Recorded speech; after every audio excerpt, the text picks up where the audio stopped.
Toma tu taza de café que continuamos con A Primera Hora. Estamos aquí de vuelta con este su espacio A Primera Hora. Gracias por seguir en sintonía. Y como era anunciado por nuestra compañera Lorena Solano previo a esta pausa, hoy está visitándonos un héroe del proceso constitucionalista de la República Dominicana, una persona que no solamente estuvo en ese momento, sino que se ha mantenido en una lucha constante. Yo siempre lo veo sobre todo peleando temas vinculados a Santo Domingo Norte y toda esa zona, pero es un tema, es a nivel nacional. Don Andrés Fortunato, Buenos bienvenido, gracias por estar aquí con nosotros. Es un honor para nosotros tenerlo a usted aquí, usted lo sabe. Para nosotros, para mí, es un orgullo que hayan personas como usted dedicadas de temprano a orientar a este país.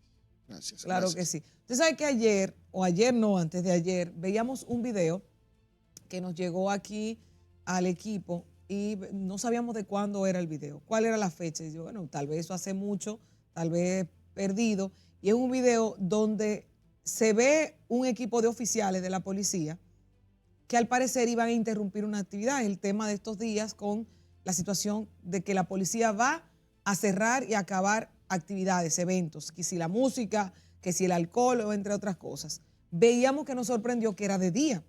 O sea, en este caso tal vez no era el horario. Pero vimos una figura que aunque no tenía su quepicito, su gorrita, identificamos de una vez y dice, pero ese es Andrés Fortunato. Ese es el militar constitucionalista.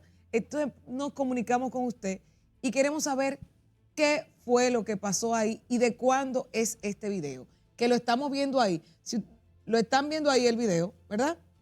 No sé si tiene audio, si lo quieran, vamos a ver. Si lo ponemos previo antes de que él nos manifieste esto, ¿lo podemos escuchar? Vamos a escucharlo. Lo que se está ocurriendo con el Papa hoy, así como la iglesia es doliente del Papa, así la comunidad y ellos son dolientes de sus padres, a los cuales le celebran todos los años un cabo de años. Un cabo de años se explica desde el punto de vista cultural de nuestra comunidad como un cumpleaños de los padres que tradicionalmente desde el 1668 está celebrando en esta localidad. Quien le habla fue el que hizo la primera feria de chicharrón de 49 años aquí. Se trajo como consecuencia que esas actividades sean reconocidas por la UNESCO. Esas actividades son de la tradición cultural religiosa de este país, de esta comunidad. Y está reconocida por la UNESCO de 2001. Yo quiero explicarle eso a los altos mandos, porque si vienen a desbaratar esta actividad aquí, van a encontrar un problema nacional y lo voy a encabezar yo, como lo he encabezado siempre, buscando la paz y la tranquilidad. La cultura hay que preservarla en este país. Don Andrés, ¿qué pasó ahí? ¿Y cuándo fue esto? Bueno, eso fue el pasado domingo. Este domingo. Domingo 27. Hace 4 días. 4 días. Se cumplían exactamente 49 años de la primera Feria de Chicharrón y el Folclor que celebramos en Villamella para atraer a la comunidad nacional e internacional a ese tipo de manifestación cultural folclórica que es muy interesante que el pueblo la conozca. La UNESCO la reconoció. Sin embargo, había una familia, la familia Figueroa Rodríguez, que todos los años celebra ese acto cultural para recordar a sus padres, sus abuelos, a sus ancestros. Y esa costumbre en Villamella. La policía se presentó para desbaratar ese acto. Ellos entendían que esa era una manifestación haitiana, que ese día 27 podía coincidir con lo que estaba dándose en el Parque Independencia. Entonces nosotros fuimos llamados por la familia y nos apersonamos allá y le dimos el frente para que ellos no cometieran ese atropello contra una cultura necesaria para esta sociedad. Logramos de alguna manera intervenir. El policía, el oficial que estaba presente decía que estaba recibiendo órdenes, pero esas órdenes violaban el artículo 48 y 49 de la Constitución de la República, el artículo 64 de la Constitución de la República, y nosotros entonces lo defendimos porque no puede haber orden que pueda anular el mandato de la Constitución de la República. Ellos no sabían que era un constitucionalista. Que no, y abogado, humildemente, abogado hace un buen tiempo y que nos hemos dedicado de jovencito a trabajar en favor de las comunidades y de la paz, la sociedad en este país. Sí. Don Andrés, a veces a uno le preocupa las actuaciones de quienes deberían llevar la ley y el orden. Lo hemos visto todos estos días.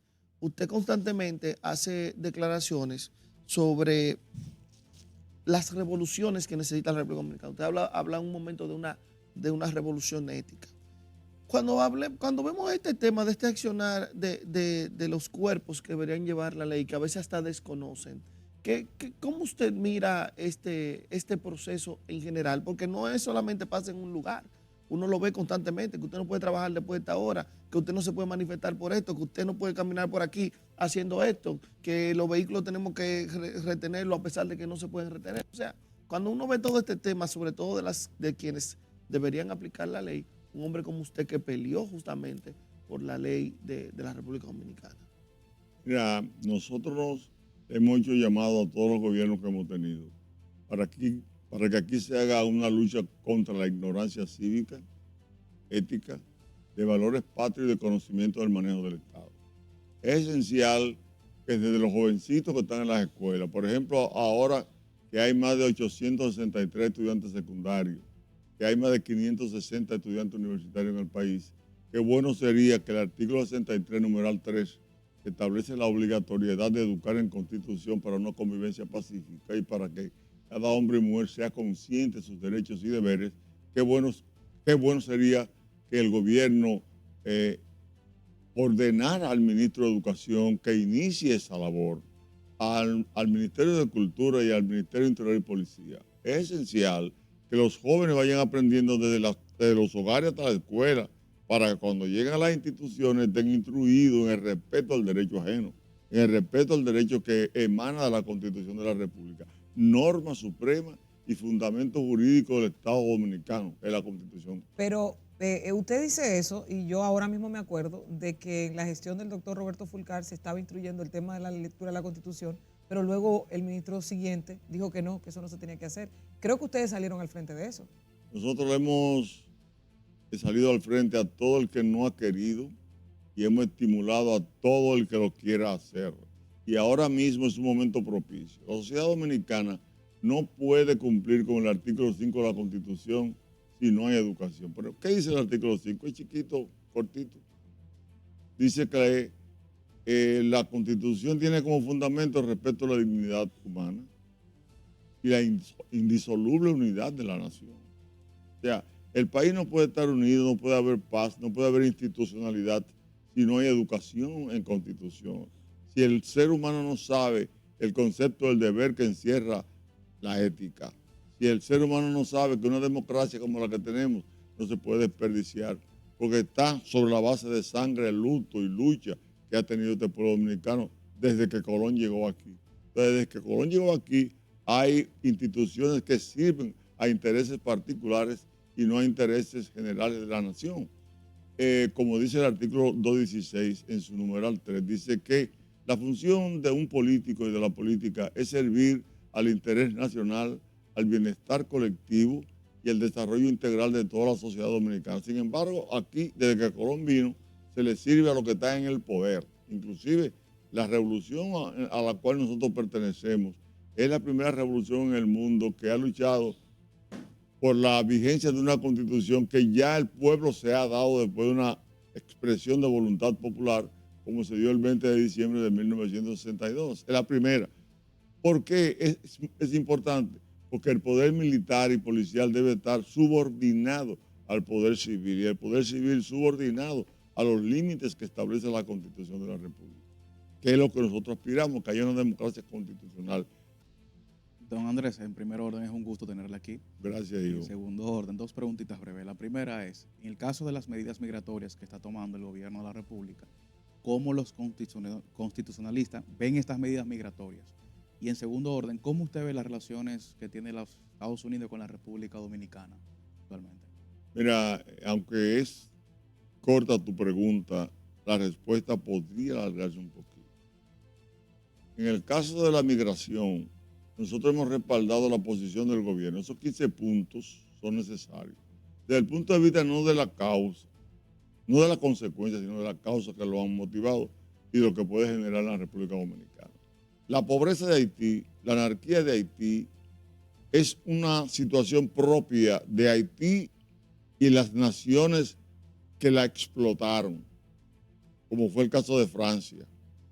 Francia, en la persona de Napoleón Bonaparte, destruyó lo que Toussaint Louverture había hecho.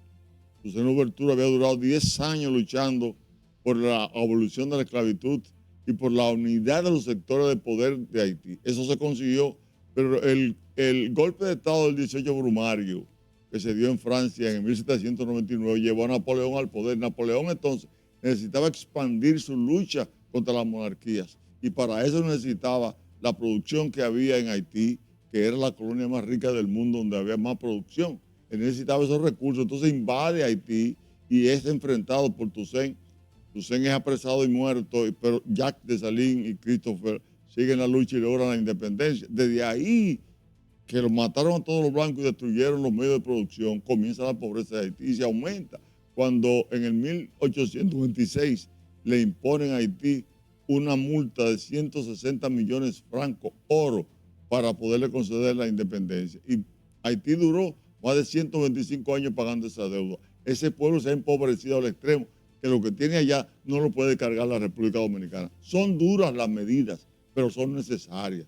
¿Por qué razón? Porque ellos tienen una anarquía y nosotros vamos avanzando hacia una democracia constitucional, luchando por ella, desde 1844 hasta la fecha.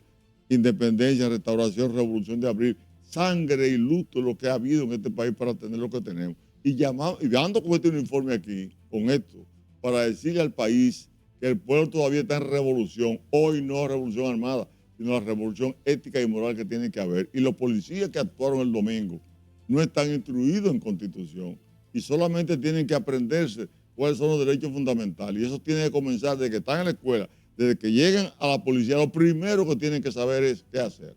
En cuanto a la relación con Estados Unidos, nosotros entendemos que ha variado un poco.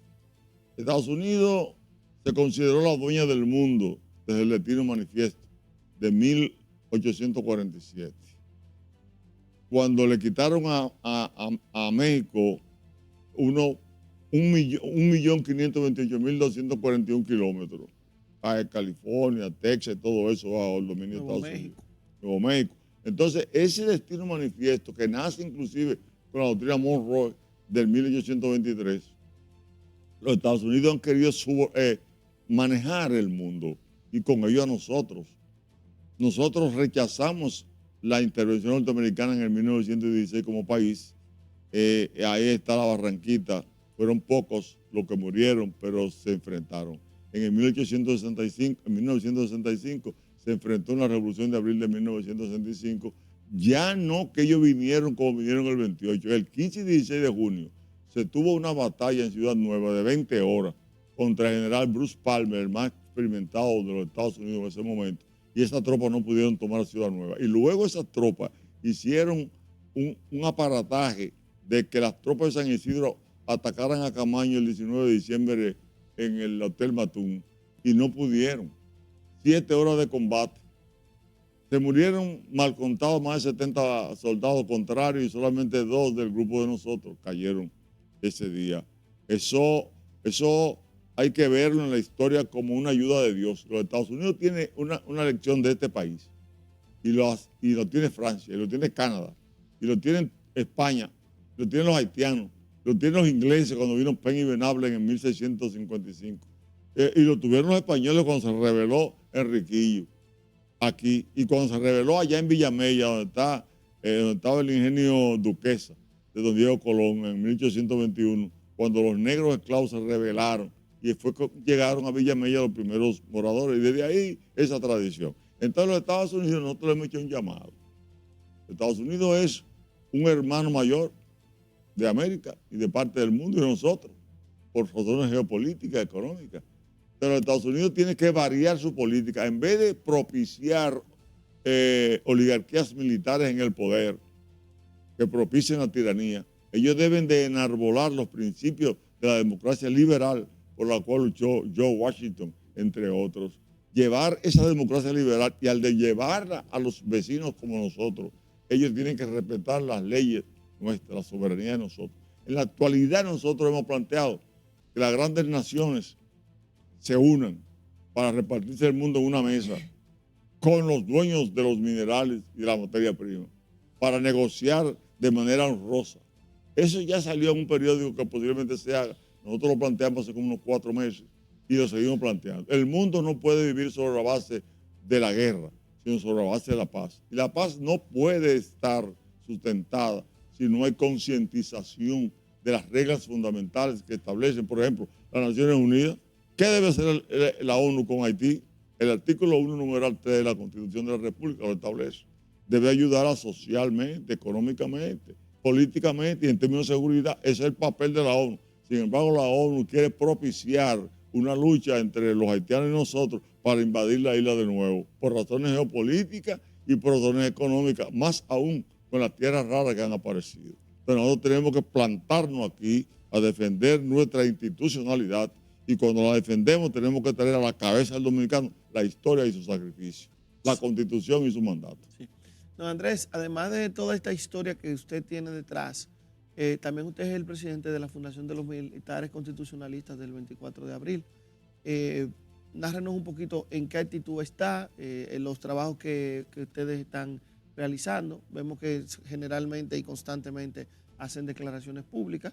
Se mantienen activos. Más o menos ver el desempeño de ustedes como grupo y más con la historia que tienen. ¿Y lo que significa para usted encabezar esto?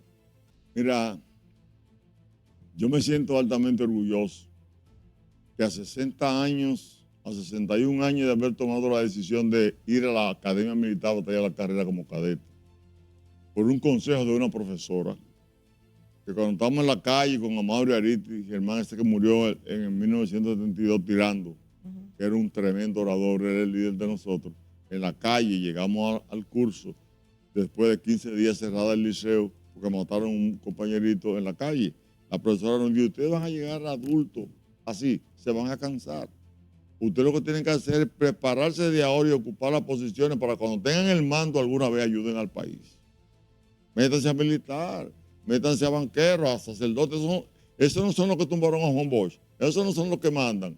Pues métanse ustedes para que transformen. Entonces, se me metió en la cabeza, fui a la academia, me aceptaron y cadete. Cuando llega la revolución, cadete, pero bueno, se interrumpe la carrera. Nosotros no hemos abandonado la carrera nunca. Hemos entendido que teníamos que prepararnos para cuando llegáramos a esta edad poderle servir al país. Nosotros estamos sirviendo al país. ¿Cómo? La revolución comenzó, no lo vamos a detallar ahora, muchos la conocen, pero la razón fundamental, decía Camaño en la declaración del 24 de mayo, fue la corrupción. Está publicado en el periódico La Nación en primera página y tenemos ese periódico desde ese tiempo. Entonces nosotros luchamos contra la corrupción, creamos las condiciones para que el país hiciera lo que hizo la Marcha Verde. Fuimos nosotros, la asumió la USAID cuando vio que el pueblo lo comentaba.